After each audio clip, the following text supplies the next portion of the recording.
weird. Do technical trials first because it's not clear. Somehow it just automatically all muted and turned off the camera and everything. So we should be back now. Okay, this is why we do technical breakdown trials first. I should be more focused on making sure it's just working first. So this is a technical coffee Sunday, Saturday morning with Tio to make sure I know how to use this Rumble Studio thing. Okay, so hopefully we're live now. All good. Action. Okay, there we go. I believe I fixed it. Something about the Rumble Studio app itself was not refreshed, but there we go. Okay, so I think next time we'll probably have no technical difficulties whatsoever. That's nice, because I fixed yesterday's problem and then found a new thing that I would make a mistake on today. So because this is a technical practice show, yeah, live stream practice show with Tio, we're gonna do some coffee and look at some data. So we're gonna start here. Trust me, this is not fun. This is not civilian labor force with a disability, 16 years and over. Oh, yay. How much fun? Not fun. Not fun at all. This is really a bad sign. We've gone over this in many of our previous newsletters. One of the reasons why in the private group, we were like, hey, when there's blood in the streets, you should go long. The blood in the streets that we were watching was this.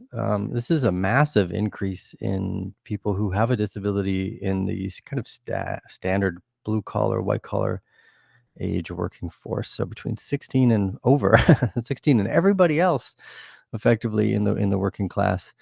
And somewhere for some reason, right in the middle of like January 2021 and its lowest we've seen in a while, all of a sudden disability started to increase massively. So not a whole lot of increase at all in July, October, March, none of 2020, but January, February, by middle of June 2020, you had now moved into new highs for the amount of people in the civilian labor force with a disability, 16 years and over.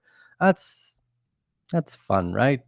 No, it's not fun. This hate starting the morning with coffee data like this, but I think this is important to understand. The reason being, my question has kind of boiled down to what happens if all of a sudden excess mortality increases, disability increases, which we're seeing. The Federal Reserve data is somewhat trustworthy. They like to know how many people have a disability. They have to pay this stuff out. Insurance companies also like to know what the excess deaths are at. They also need to be paid out.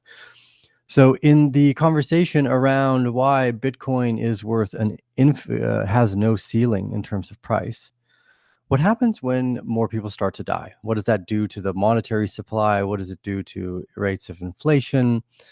Now, in the past, when governments have decided that they want to print money and debase their currency, population, well, actually, you have oftentimes where there are famines, so there are lots of deaths that go alongside these monetary debasement moments, because it often has to do with the collapse of society. It's not a great thing. It could get weird out there depending on what your thought process is. So as we go over kind of back to this thought process here, I thought this was kind of fun. So monetary debasement refers to the action or process of reducing the quality of value of something. When talking about fiat currencies, debasement traditionally refers to the practice of reducing the precious metal content in coins while keeping their normal value the same. I'm not sure if you noticed, but the US dollar has no silver or gold left in its currency. It's simply paper backed by the bonds and debts of the government's tax-paying citizens and their ability to print more cash to pay those debts back. That's a weird one, right? Like it doesn't hold a whole lot of weight. Water, no, neither of those things. So I think this next part becomes super important. This is why we've always postulated Bitcoin was so valuable. Thereby, what they do is they dilute the coin's intrinsic worth. So from silver or gold to paper. In a modern context, debasement it has evolved to mean the reduction of the value of purchasing power of a currency, such as when central banks increase the supply of the money or the money supply, is how I would have written that, in the process of lowering the normal value of each unit. Now, you can make an argument that monetary debasement is actually the reason why asset prices appear to go up. That maybe what you're seeing in terms of you buy a house in the early 2000s for, let's say, $150,000, it's now worth $450,000. Did your house's value increase? Was the demand for housing really that much higher? Or was simply the inflation of the monetary supply the main driver of the price increase? Now, I think a lot of the times the reason why we would measure CPI and we're looking at just consumer based goods is because you're trying to measure what the average person is who doesn't own a house per se. A lot of people that don't own houses, lots of people that do. But more importantly, the asset prices almost always inflate ahead of regular everyday prices because they become, for a time, more important. Social status, right? Is a very useful tool in times of prosperity, but in times of I guess, monetary debasement, which is where we're headed now, we're dealing with a much bigger headwind because this is not just the debasement of the currency supply. Again, remember what we started on this conversation was this is a massive increase in disability and in excess deaths on a year-over-year rate. So much so that for some reason, the ONS, the Office for National Statistics in the UK, decided to go, hey, you know what we're going to do? After like 25, 30 years of consistently doing our excess mortality data exactly the same, we're going to change it for 2024 because it's getting quite obtuse. You can't look at this data and be calm about the markets per se. The reason being is because this is a multiple sigma event.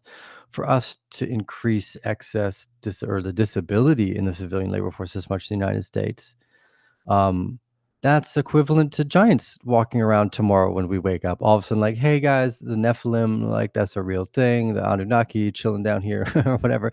That's about the same. So whatever happened here, it's not an accident. This is a very noticeable shift from what the decade of trend was to all of a sudden this new trend. So the ONS changing its methodology for measuring excess deaths, again, really simply highlights, I think, how we started some of this conversation is that once you realize you're dealing with a level of criminality within the system that you're investing in, asking questions around, okay, if they're debased the monetary system, if the amount of people that are dying has massively increased, that disability levels have increased, are you able to actually inflate longer than you would in a moment where hyperinflation was about to kick in? Because the average individual is actually maybe starting to disappear. Um, I don't know what happens when excess mortality increases significantly and stays increased for a long period of time, but I can't imagine it's positive, but it does have some potentially beneficial side effects. If you ask yourself the how the balance and budget of each of these countries are doing. So this is not the budget. This is actually excess mortality by mortality.watch. And you can see pretty consistently that Bulgaria, Czech Republic, United States, Lithuania, Slovakia, England, and Wales all running between 10 to 20% higher excess mortality than the 5-year rolling average prior. And it's not just one country, this is across the board countries. Now, again, when New Zealand says 0.4%, we know that they're trying to cover this up effectively. The data is being changed real time. If you've ever used Google, it's pretty easy to tell the data is being changed real time. You know, I remember when Robert Malone talked about his um, one of these ideas of mass hysteria, how when crowds start to move to kind of like a, a larger pack animal, they can be highly unpredictable and swayed even to their demise quite easily. So With all of this excess mortality, what does that do to the inflation and deflationary idea? Which brings me kind of back to the ideas of what the ETFs are doing right now. So we know that the Bitcoin ETF is moving in a ton amount of cash, and this is great for Bitcoin's price. I saw someone share a video in the private group asking, "Is like, are ETFs bad for Bitcoin? In general, is this a negative thing?" Um, the amount of asset that's available is very thin, but 21 million Bitcoin. I think in the future we'll probably start to measure more in Satoshis. I think that's what all the extra zeros are for. It's more likely that as we need to move retail into the next step, you're just dealing with how many Satoshis instead of do you own single Bitcoin, because it's at the current price of 60 something thousand dollars. That's the cost of a small home in most countries. Not a nice home, a small home. Most people can't afford a small home in a nice country. So, with that in mind, if most people can't afford a home or a Bitcoin is basically the equivalent of a single studio apartment or home. 2 Bitcoin around like your kind of first family, 3 around a full family. So, Bitcoin's price now at the what will soon be the equivalent of a larger family home in the coming years. Let's say $150,000, $250,000. We have to ask ourselves, is all of this, if you're the person who can just print capital and spend it on buying Bitcoin, how does that give you an advantage over the control of the supply of the ecosystem? Well, maybe the Federal Reserve has been buying Bitcoin, right? But what if they were given the opportunity to do so? What would that do to the price, and what would that do effectively to the retail um, circulation of Bitcoin supply? And could it be co-opted? And I think the answer is yes. I think inevitably all systems have a human failure function, even the great technological ones.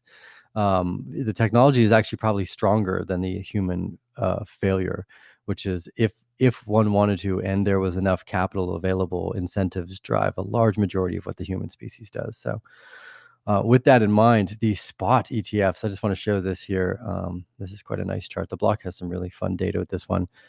Massive amounts of inflow and outflow in the $7 billion a day in and out, 5 billion, 8.6 billion, 7.1 billion. So first and foremost, I think that it's important to remember that you're dealing with huge inflows of assets where the primary holders weren't able, like generally if you're in the S&P 500, if you get 100% return, you're so stoked because you can move a massive amount of money. So even if you can get a 1% return, a 2% return, if you're moving a significant amount of capital, it's amazing. Here, what we're witnessing is the move of this significant amount of capital to the upside. Where it wants to go to the downside, that we're not necessarily sure yet, but it does definitely create failures on the downside. Now, I think those that are more at risk are the people that actually own the ETFs more than anything, because an ETF doesn't give you the technical ownership of a Bitcoin, which is, from what I understood, the most important value of its data flow, is that you owned that Bitcoin and you were the kind of like the sole heir of that crypto, of that seed phrase. So because of that, the ETFs bring in a level of failure that isn't supposed to exist in Bitcoin. So it's not really Bitcoin that they're buying. They're buying a share of an ownership of Bitcoin.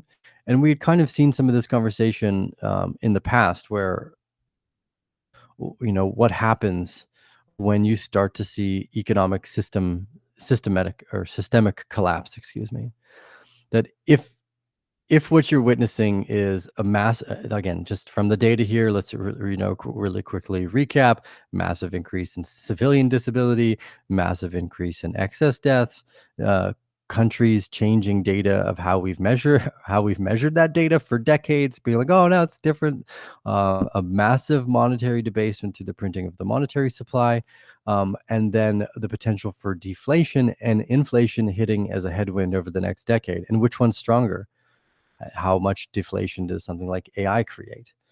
Okay, maybe we can do with less people because AI can replace a lot of people's jobs. I'm not saying that we should, but maybe we could. I'm not sure.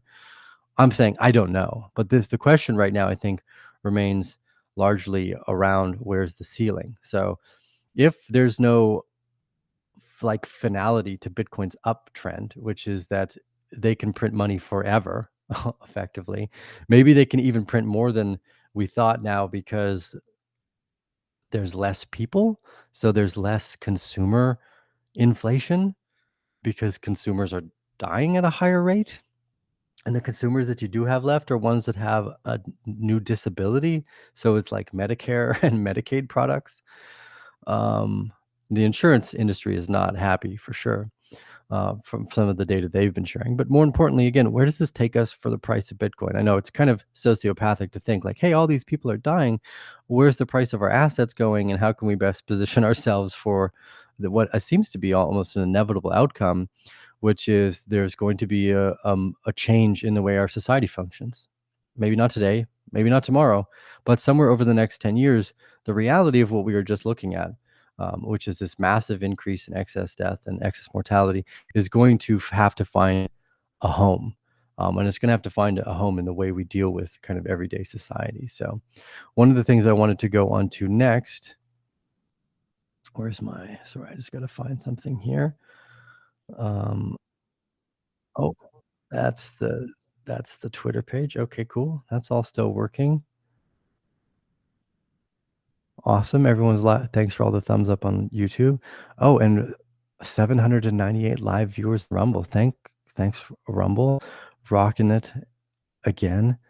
Okay, I'm just trying to find this next chart I brought up here.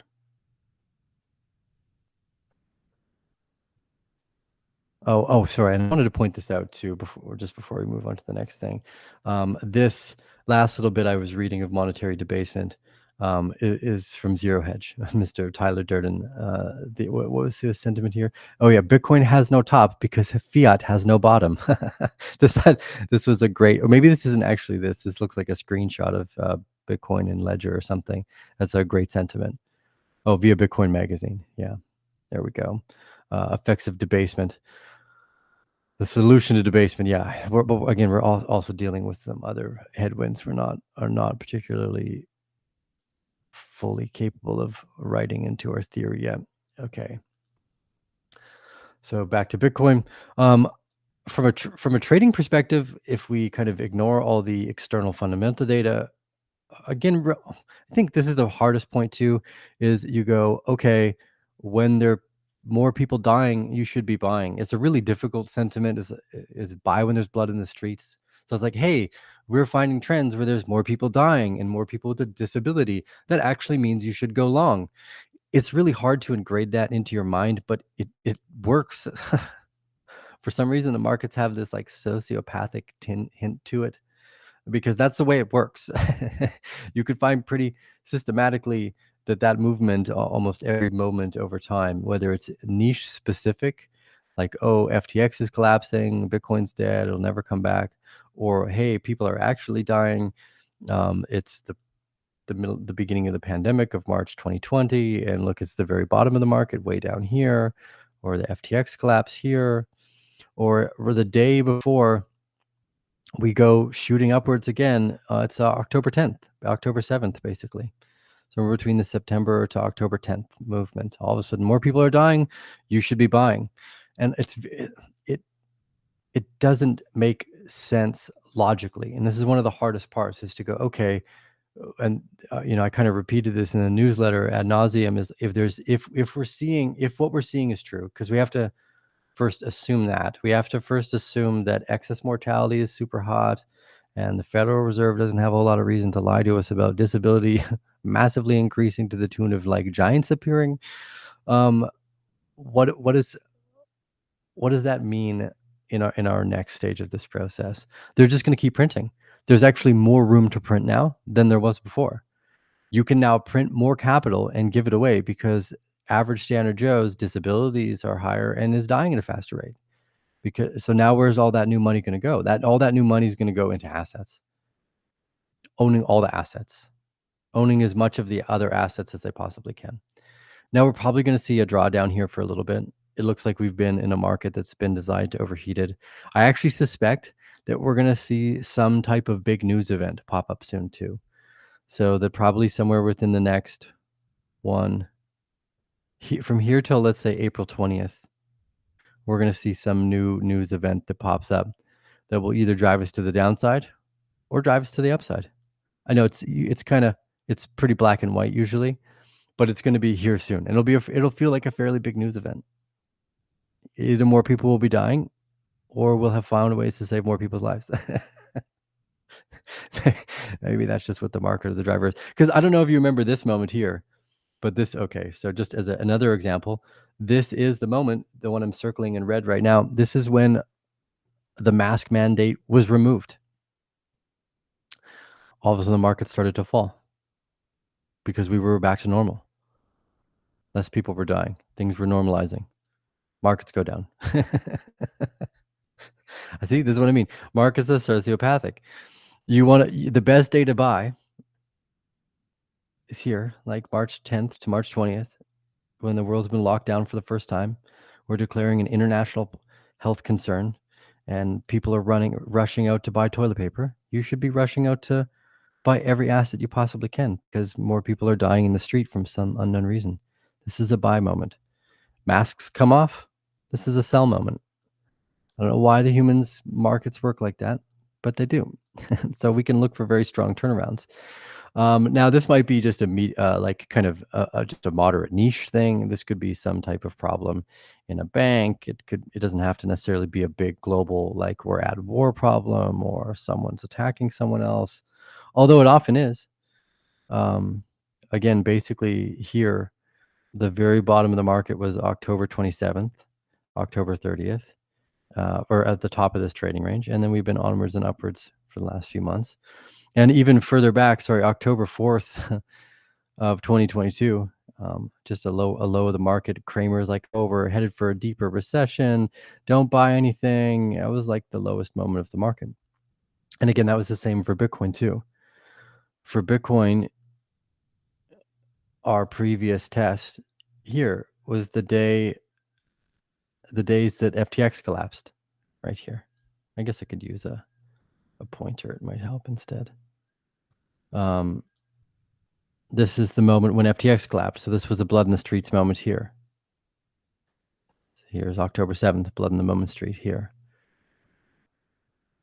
You want to know that this is basic, and here's the Bitcoin again. This is like April 21st, 2021, and then here October 24th, 2021. This is when basically all mask mandates were removed from airplanes. Everyone's allowed to go back to normal. Many countries started dropping travel restrictions. So greed is often like almost a normalcy of something too. So peak fear in Bitcoin here, the very bottom, right at the day the pandemic's declared. And then pico top, federal mandates for masks removed right here in this area. A bunch of things, not just mask mandates, travel mandates, a whole bunch of things.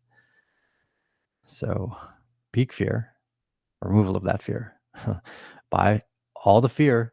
Oh, let's see. Buy all the fear down here and sell all the normal or greed up here. Now, this next phase, again, it could start to get weird here because that was during a pandemic. What if the fear and greed now starts to move largely from the failure of the dollar or the recognition of these excess mortalities, disabilities, companies being brought to task for fraudulent behavior? It's a whole number of things that could come to light in the next short little while. So the fear and greed index is another fun way to pay attention to this sentiment. A lot of buying and selling is based off this human emotion and sentiment, which is, I realized yesterday when I posted the video on Rumble, that I was using a lot of technical terms like LPS or SOS or jump across the creek with our VPVR shelf, which probably most people, if you've never heard me speak before, has literally no idea what that means. And to some degree, it's unimportant. It's much more important for technical entries and making specific trades and exits.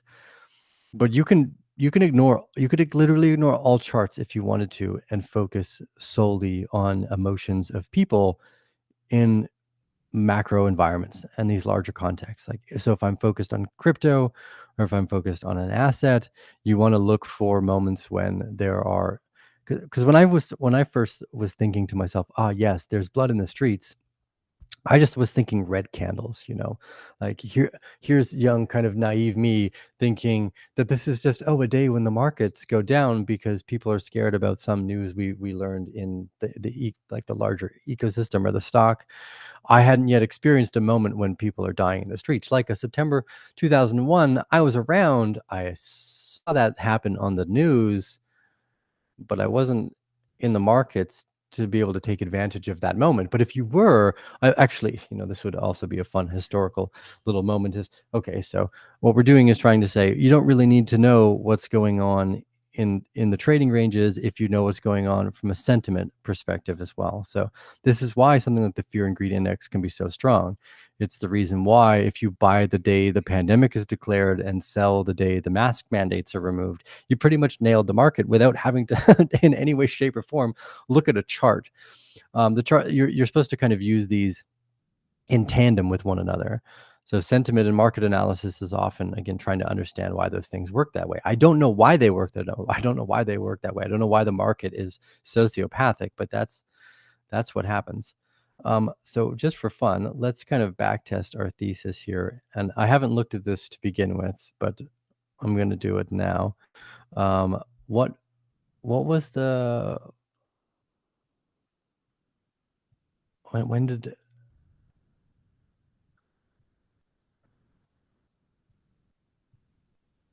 wow, interesting. Okay, so I'm gonna flip over to a chart here for a second. Sorry, it took me so long to get back over here. So this is the S&P 500, just to give a bit more of like almost a generational context, right? Because here we are all the way back in 1993. I'm around, I'm alive, I'm not really doing a whole lot that's concerned with the internet. Closer to 2000 now, this is where I probably started to pay attention because I started using things like Google. I started using things like what would eventually become Facebook, through Hotmail, ICQ, Messenger, AOL online, all the random things that were coming online in the early 2000s. And here's pretty much the exact bottoms of the market: July and September 11th. So you had two very key events, right? You had the market collapsing for a significant amount of time, and then September. Wait, hold on. What? I don't even remember. Actually, I don't even remember. That's how long ago that was. What? I'm also not American. We shall never forget. I already forgot. September 11th, 2001. Is that what it was? Was it 2001? 2001. Yeah. Okay. I just wanted to make sure. Jesus, that's how far away it was. How far away ago it was. Okay. So this would have been too early. So I was wrong. Technically, right? Sometimes I thought it would mark the exact bottom of the market, but it didn't. Because oftentimes it would. But here's September 11th, 2001, not the exact bottom of the market. In fact, after that, approximately a year later, you dropped another 25%. So poor function of analysis there. I was hoping just by luck that I was going to be right there. I was like, oh, let's see if another moment in time had that same hallmark, and it didn't. Did not mark the bottom. So can't technically be used all the time. In 2008, the 2009 collapse either as well. The housing collapse started here. So sentiment was at its lowest, but it took another year to drop another 20% there too. So also another moment in time where you can't time the bottom exactly, but there are bouts of fear here. I think the fact that the 2000, this most recent market collapse took so little time to recover. Again, you basically from the top of February 10th to the bottom of March 11th or whatever, 35% drop in the S&P 500 that was recovered and exceeded within 600 days. I'm sure some of you saw that there where it said 666 days for a second too, pretty much perfectly. But so this was way shorter. I mean, the movements between 2001 and 2008 were very long, very slow. We are in a hyper volatile movement. I mean, we're making massive ups and down in the S&P 500. Let's see, from 2021, the removal of the masks down 25% to back up to new all-time highs for the S&P 500. We're in very volatile range here. There's less people. There's more money likely being printed. These asset prices are just going to continue to go up. I think we're going to see almost everything go up, but I don't know what you actually own. So if you think you own Bitcoin by owning ETFs, you're probably getting scammed some way or another. May not be today, may not be tomorrow, but you don't actually own Bitcoin. Now, I don't know what that does to actually for the owners of Bitcoin either. Maybe a day where that gets weird. Maybe we'll see that sooner than later. But for now, there's just a volatility gap there that we don't understand. I think we'll see some turnover here, but largely, again, when you've got such strong headwinds here of so many things colliding, you've got massive. We're headed back into greed again. Yeah, but there's more people dying than there ever has been before. It's just likely the continuation of market movements up. Yeah, it's one of the weirdest ones. Again, and also not perfect. Can't time the exact bottoms just being like, oh, there's a pandemic. It could be. It was lucky that if you bought on the very bottom of the pandemic day, it didn't go any lower because it wasn't really a drawn out experience. I think also what it seemed to reflect is that we are in a time right now where the movements both to the up and downside are going to happen very quickly. You could see, I hypothesized in the past that eventually you would start to see basically Bitcoin's price ticker move so far to the upside and then to the downside because of the illiquidity of the product on the open market, that there's no way you could actually buy and or sell Bitcoin at some of its pico top because it was almost impossible. You'll be dealing with such a thin supply. So, we could make some price targets, but I like the way that we kind of started this idea, which is that because fiat has no bottom, Bitcoin will have no top. We could see millions of dollars of Bitcoin. Are we there today? Not sure. Is this the last cycle ever? Probably not, because I think it takes at least 10 to 20 years for people really to wake up to what the real driver of this excess death and civilian disability increases is coming from, because they are intimately entangled as a singular story. The collapse of society and the things that take place during their own revolutions, whatever might be coming our way, total tyrannical takeover, it shows up in the monetary supply, but is definitely a real world story as well. So there's ways to position yourself, obviously, that are useful. Doing your own research is important. You might be wrong often, but that's okay. You should still be interested in coming to your own conclusions instead of being force-fed them from exterior data points. I like to do my own research, charting and technical analysis, along with finding other data that's taking place outside of the ecosystem, is generally how I find what I'm looking for in where we are in the markets. Is if we want to go long, it's because there's usually something in the data that says this is a good time to do that. Another thing I found quite valuable here is, well, first off, let's go back. Let's go. Oh, actually, this will be a fun time to do this one.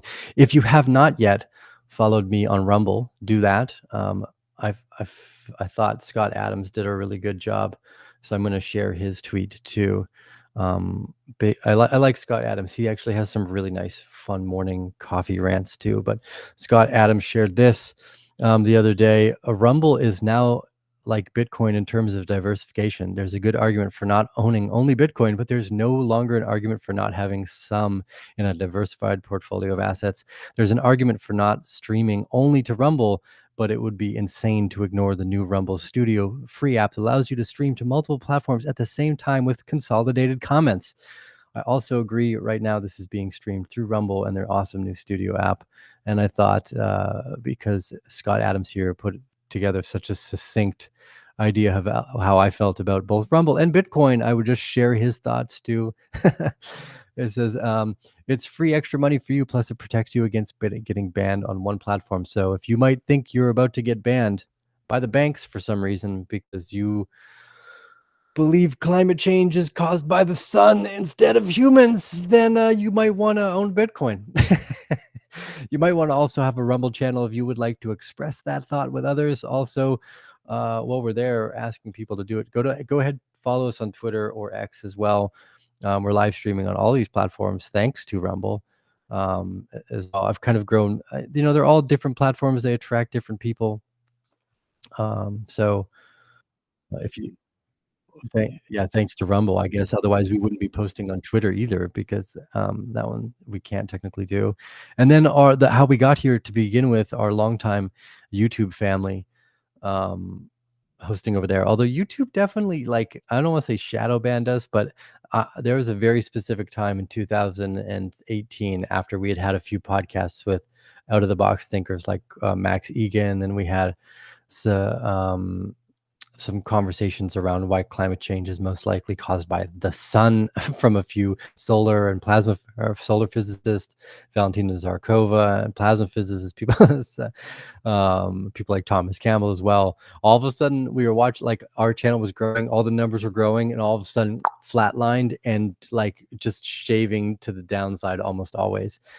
But nothing really changed. None of the way we produced content changed. In fact, it got better. And it'd been really hard to battle against. So I want to give a big shout out to Rumble, who I believe dropped us on their editor's pick page today too, because they were feeling so awesome. I think they did put together such a, like, kind of a genius marketing plan, because it got my attention. I got to chat with one of their reps the other day, Nick, and he was like, "Yeah, we look at this awesome application in an email that he sent me. Your Restream, if you're a content creator, normally costs like $20 a month to be able to go to all this." And I just had a friend the day before ask me, if I want to go live, how do I go live to multiple platforms? Like, oh, well, you generally got to pay for this. And then the same day I got that email, and Rumble was like, oh, we'll give that to you as a content creator for free. I was like, this is a brilliant marketing plan, to actually sell here. Let me go to Rumble too while I'm talking about them. I was like, this is such a brilliant marketing plan. So Nick said he would drop me. Yeah, and he did too. Look at this on the top, the editor's picks page. So thanks for that. I really think Rumble is doing a great job supporting new content creators, and bringing them on board. Yeah, they got my attention very quickly too. So if you're on YouTube and Twitter, also follow me on Rumble here. We're building a diversified portfolio of where we post our content, because it's apparently very easy to lose your ability to speak freely. And in the middle of the pandemic, the beginning of the pandemic, I definitely realized I had to focus on my, like, video game investments. Otherwise, I was going to get kicked off YouTube, where I had built my community. And I'm not a doctor, I'm not a scientist. I'm just someone who likes to find data early. And I realized maybe I was wrong. So I'll just focus on what I'm good at now. I want to commit. I wanted to also commend all the people who, like, could stand up a little bit more effectively. I think I noticed a lot of them were doctors who were older. I think because they had private practices and they had already earned all their accolades effectively. So big shout out to all the people that can effectively do that. And then for Rumble, helping those people and myself also do that in a place that feels more free, and then supporting us along the path of doing that. Because I was thinking about this last night. I was like, I've probably self-censored so much of my own speech over the last little while because of YouTube. There were things I was saying where I just had to, like, glib over with sarcasm or some type of nuanced, like, I wonder what it could be that's causing all the excess mortality, So it actually helped develop a type of a character I think I appreciate as well. But it feels really strange. So, anyways, that was a long-winded way to say thanks to Rumble for helping us do the restream, dropping us on the editor's picks for this last little bit as well, and then helping us share some of this idea, the kind of battle between inflation, deflation, why you probably don't own Bitcoin if you own ETFs. So make sure, if you do own it somewhere safe. What was there anything else I wanted to look at today? Let's see. I've got a few more data points I could rip over. Let's go back here. I've got one. Oh, I could go way off the deep end, I guess. Do I have coffee left? Okay, I'm tell you what I'm gonna do is I'm gonna finish this coffee, and that's also how we'll close out this episode. So we have a few more minutes to go. Dang, Rumble says 906 live viewers and YouTube only 117. So thanks for that support. Okay.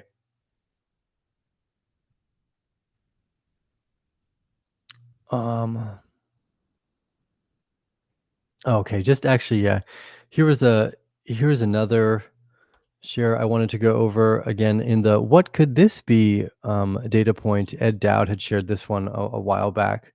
I shared it in the private group again in January when and earlier I was trying to tell people, hey, look, excess mortality is steep, and more people are dying. We should be buying all of the assets. So it's kind of the inside group mantra. When people are dying, start buying. That's, again, the sociopathic nature of markets is a strange one, but here it is. This dotted line says U.S. administered tax doses, and then again the St. Louis Fed U.S. disabilities increase, which is what we were just looking back over here. So the what could that be? What could be creating this massive increase in disability and excess death? I'm not really sure. I'm not smart enough to know. But what I am, I think, intelligent enough to go over is what that's going to do to asset prices, which means they're going to skyrocket over the next few years. And they're going to be able to print capital way further than we had originally anticipated.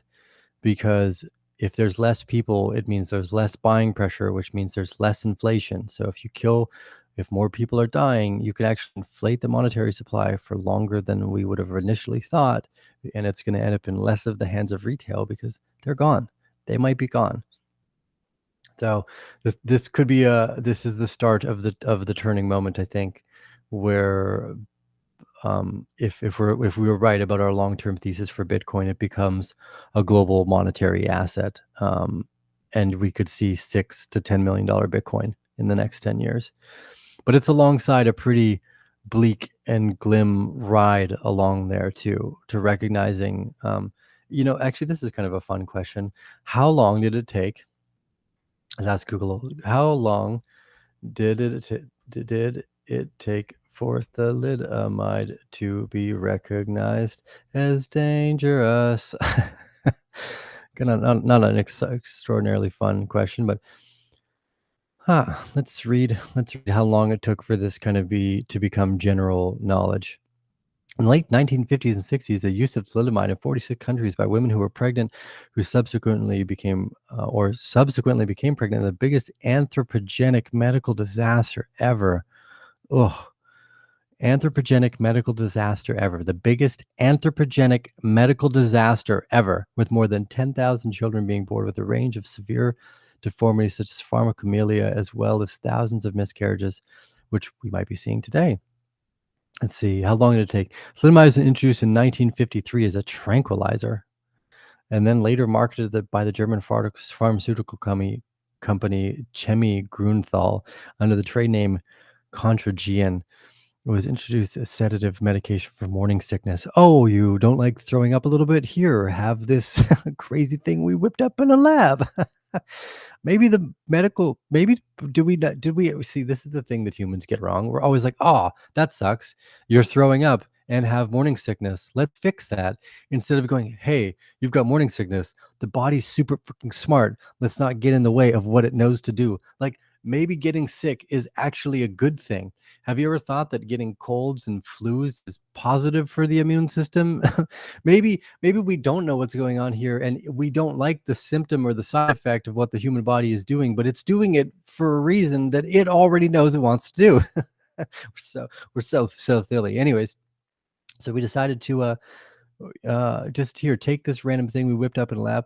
Well, initially deemed to be safe and effective, concerns regarding birth defects were first noted in 1961, and it was removed later that year. So it took over a decade, basically a decade, for people to recognize something that was probably easily notable in the studies itself. Like, these are pretty gruesome pictures. We don't even want to look at that. That's so bad. Like, we're going to get kicked off YouTube just for looking at Wikipedia with this one. Jesus, that's so bad. So for this to become common knowledge, for its effects on the markets to finalize, it could be a decade. We could be in a decade of basically market movement cycles to the up. For the S&P 500 too here, where we basically get drawn down and then we get pushed back up by inflation and the inflation of the monetary supply. We have a little drawdown, we get pushed up again. We could witness basically an SOS and LPS phase in a continuation breakout here for the S&P 500 over the next decade until this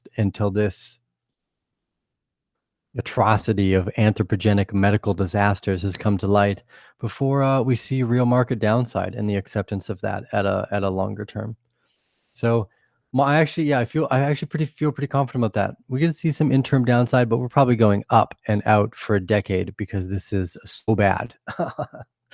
Excess mortality is so bad that, yeah, I feel probably stronger now than ever that the most of the markets, all of the assets prices will go up because we are in a permanent fixed monetary debasement and destruction cycle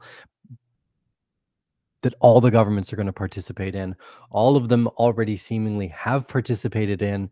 And there's just a slow recognition by the culture at large for that data to come to light and settle in the human psyche and for changes to be made in the regulatory, academic, and corporate world. So hopefully we end up, with a better human dialogue on the other side of that one. Because yeah, this is I think Wikipedia had it right there. What we're witnessing is probably the greatest anthropogenic medical disaster ever. Yeah, I just think it's not for thalidomide anymore. I think it's for something else. Um, okay. Yeah, was there yeah, I don't think there's really any other data points. There's a bunch of random stuff going on. I've thought about this. Actually, maybe you guys could let me know in the comments right now. I've wanted to do more ranting, um, just in general. Like, is there a time when I just turn off the YouTube? Like, because I'm getting real eerily close to getting kicked off YouTube depending on how I use my comments there. Oh, here, I could riff on the Georgia Guides. Sure. Actually, tell you what, you guys, you just drop some ideas and some articles. Maybe, I don't know where you can share the articles or the URLs the easiest. Maybe that's on Twitter. Maybe it's in our private group. I'm not particularly sure. But if you want me to riff and rant on stuff, I could maybe like just turn off YouTube and continue to rant on Rumble for longer. I'm not sure. Georgia Guidestones. Let's go there for a second, just for fun. Let's see how it goes over. I'll watch the numbers. Maybe if everyone starts dropping off because I'm ranting about random things, or I'll just stay data focused. The Georgia Guidestones, from what I understand, were built by a Mason. Now, the Masons are not inherently bad. The Masonic culture, the Knights Templar, they go back a long ways for holding a lot of really important kind of architectural data. Like, how do you build a house?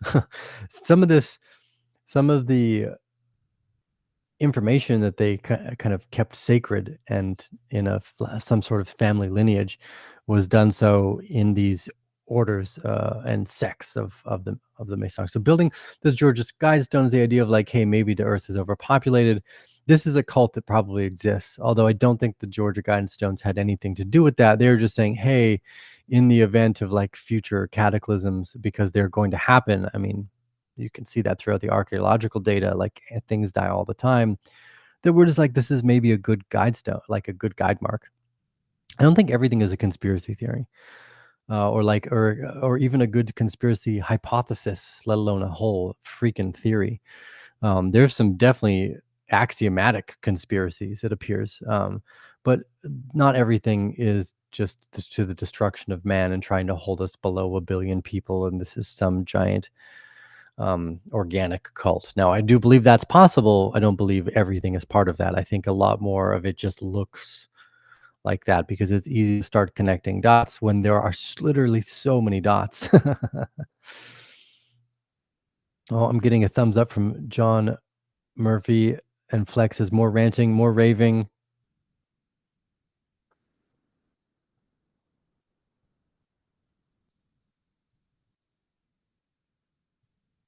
Awesome. Wow, tons of comments coming in.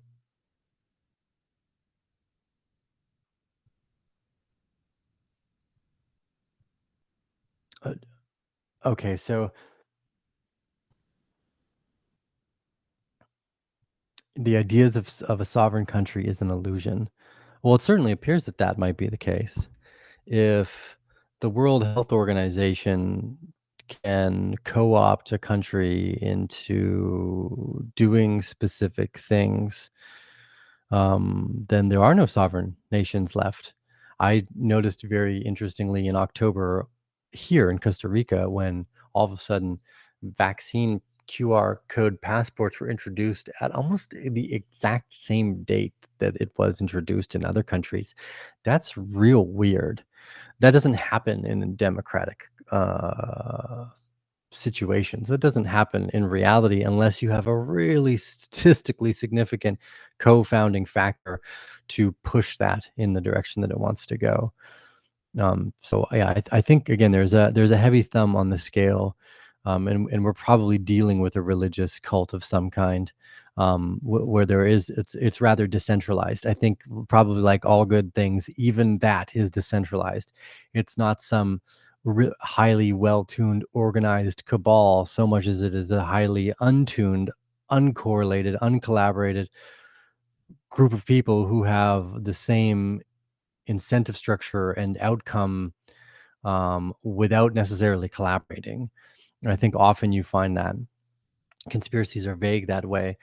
People just need to be incentivized for the same reason, and then they end up working together, even if they're not necessarily working together. They start working together through the fact that the incentive structure itself is creating that alignment, not that they are in fact aligned. In fact, the enemy of my enemy, or enemy of my enemy is my friend kind of sentiment starts to come alive there. Whereas even people that would not necessarily be in cahoots together, if they felt that their incentives were aligned, it's, oh, we're to attack X, Y, or Z, or to defend against X, Y, or Z, then they become aligned, even if they themselves were potentially a lesser enemy just prior. So that's a really strange topic to go down. Yeah, there are a ton of conspiracy videos because it's a very engaging like idea format, is to think that someone else is out there to get you. And although there is definitely, I mean, the conspiracies are a fact. Over time, we've seen tons of areas where people have conspired to create criminal acts that make them more money through politics or through corporations, and those two together is fascism. That happens and has happened all the time. So to think that it doesn't happen is in itself much crazier than a conspiracy theory, like they're trying to hide the idea that the world is flat. Because hey, maybe the world is flat. It's not. It's not flat. It's a good question to ask, because for a second I should always believe that I don't know anything, and that's a great place to start a scientific conversation from, is to go, hey, I don't know anything. Let's ask a silly question. That, in fact, that inherent proposition is one of the most valuable things that I think a person can do, is just for a second, let's go, I've got everything wrong. Let's pretend I don't know anything, and let's ask all the questions over again. Maybe 2 plus 2 doesn't equal 4, or maybe I've just created an arbitrary set of pieces of information where 2 plus 2 does equal 4, but that underlying data point would still be the same regardless of what language we use. How relevant is it? It's a whole bunch of fun kind of philosophical aspects that you can get into when you ask questions like, I don't know anything. But it's because that's a great place to start. It's very easy to go, aha, look, see, you're a flat earther, which means you like QAnon and you voted for Trump because you think climate change is a scam, because Dr. Richard Lindzen, one of the most accredited, professors at MIT, also agrees. So it's really weird how all you can go from scientific data with professors from MIT to being lumped in with flat earthers simply because you've used the words conspiracy and theorist, or conspiracy and theory. It's pretty fascinating. Well, dang, this is like the last sip of the coffee. So, yes. Well, the Earth does feel flat. It is very, very big. Yeah, because if you're very, very small and on the surface of a basketball, it would also feel flat. That's a fact. I asked an ant. I said, "Hey, ant, on the top of that basketball, does it feel flat?" Ant said, "Yes." Ant said, "Ball feel flat. Can't see curve. Ball must be flat." That's what the ant said. But well, this is great. The live stream worked out well. I think I've overcome all the technical difficulties. I think I overcame the ones that we were getting from YouTube there too, because they're not posting the original thumbnail. Oh, awesome. Yeah. So as long as I change the thumbnail, or I'm kind of in there to change the thumbnail, it works out well. Okay. So most of the time, yeah, I wanted to try going off on a rant there just to fill some of the time. But the main point of this thesis is a lot of more people are dying than there were before. They're going to print more money. Asset prices are going to go up because inflation is going to go up. Bitcoin will eventually, inevitably, as it is right now, benefit from that inflation, because if they make more dollars, or more dollars can go somewhere, they're going to go into Bitcoin because it's a great asset. And in fact, it looks like they're going to go into all other assets and try to own all of those things, because the retail is decreasing. There's less and less retail left alive now. Maybe less being born too, although I've not seen really clear data on that one. So we're in weird times. Do you trust your government? How much do you trust your government? That's another good question. How much do you trust your government? Like a lot, like 100% trust your government? Maybe it's just like your government is 90% safe and effective. Or maybe you think your government is only like 84% safe and effective. What happens when your government is deemed to be only 43% safe and effective, or less, or 20? How effective or safe is your government? Are you safe from your government? Yeah, so just even simple questions like this, I think, start to start to lead to some really interesting potential perspectives and answers. So, if you're not safe for your government, how valuable is Bitcoin? Wait, if your money's not safe for government, how valuable is Bitcoin? If you're not safe from your government, how valuable is data and information and truth? Yeah. Actually, I've talked about this previously too, but some of this technology would do amazing for the scientific field. I think if you just solve a lot of the money problems, you solve a lot of the scientific problems as well, because money seems to be the driver of that narrative. But we could definitely do something for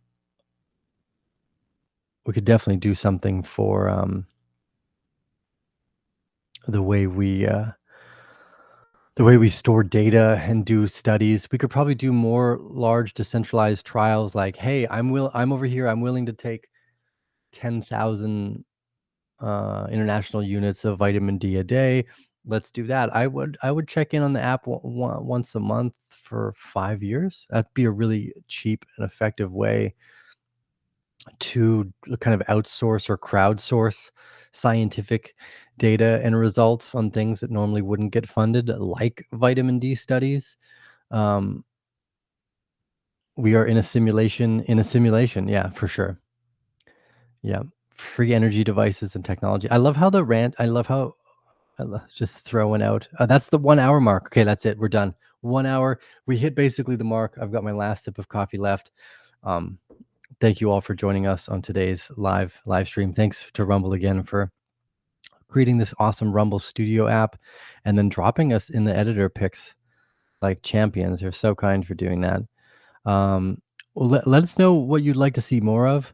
I think now that Rumble's here, maybe we'll try posting more on Rumble and just go off the kilter. Whereas with YouTube, we'll stay focused on our like core venture capital and video game investment thesis, Bitcoin investment thesis, AI investment thesis, just investing in general. And then maybe here on Rumble, we'll go a bit more off the cuff, and I'll practice doing that again, because it's been I feel, again, I can't stress that for the last 3 years, like the only place, actually, you know what? This is kind of cool too. The only place where I could really freely speak was on my private newsletter. So I wanted to give a shout out to also all the private Bear Den family members who signed up to the private newsletter, because it was the only place where I was sharing this excess mortality data freely. I wasn't doing it on YouTube. It took a while until we were able to do it again on Twitter.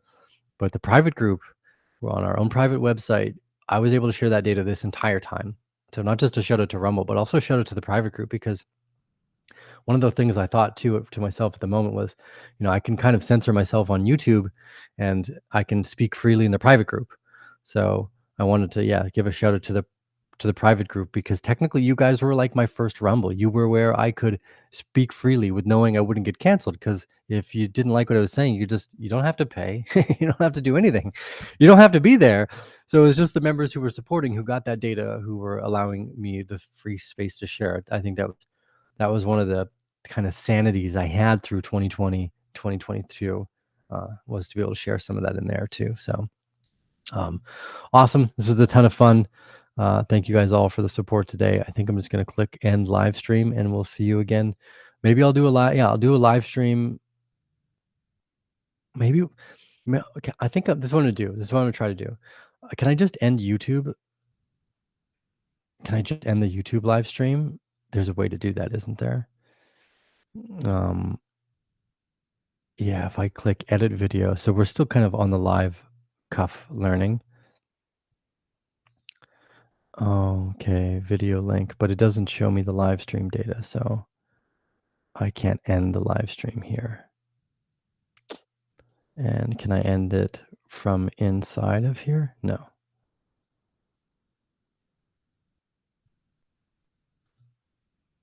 I was trying to see if where I can just kind of end the live stream for YouTube only, potentially. You're watching on YouTube and Rumble? Awesome. That's super amazing. Keep Rumble going.